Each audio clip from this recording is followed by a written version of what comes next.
So why is it that as the Black community, why we make so many excuses for what we do? What's our problem? Voting liberal. The liberals gave blacks seriously. The liberals gave blacks an excuse. What they did was they said, it's not your fault. They didn't ask them to work for the vote. They said, if you give us a vote, we'll give you an excuse. And if you can imagine what will happen if you have children and somebody outside of your house got into your children's heads and started telling them everything that's going wrong with them is somebody at school or somebody at home's fault. And as a matter of fact, you don't have to imagine that, because isn't that exactly what society is doing to the children now, which is making them more suicidal than they've ever been in history, which is making them right now not even know what they want to do.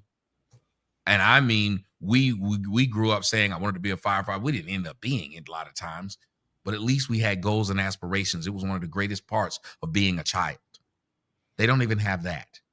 They're lost at young ages.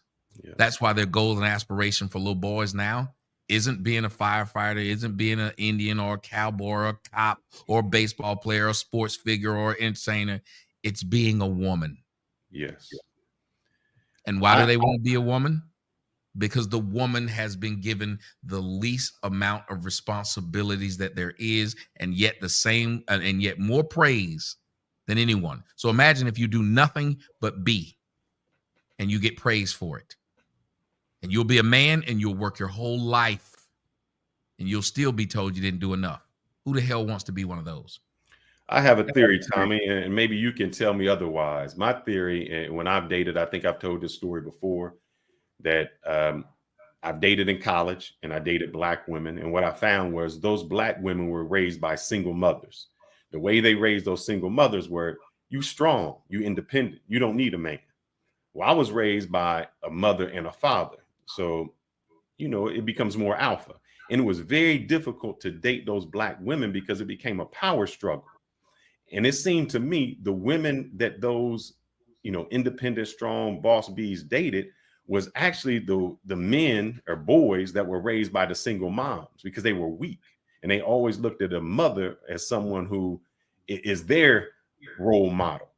I think in one of your sayings, you said, everybody respect Big Mama. It's Big Mama. Do you see that as the crisis with feminism and things like that? I don't even know if it's feminism, because the feminists still realized that they needed men. They just wanted to be able to go work. That's not what happened. There wasn't a want for Black women to go work, because you got to remember, Black women have been working since they came to the United States. They've never not worked. So there was no need for them to go the feminist route, number one. And number two, they were never oppressed by their men. So they had two things that the feminists were going for that they never had.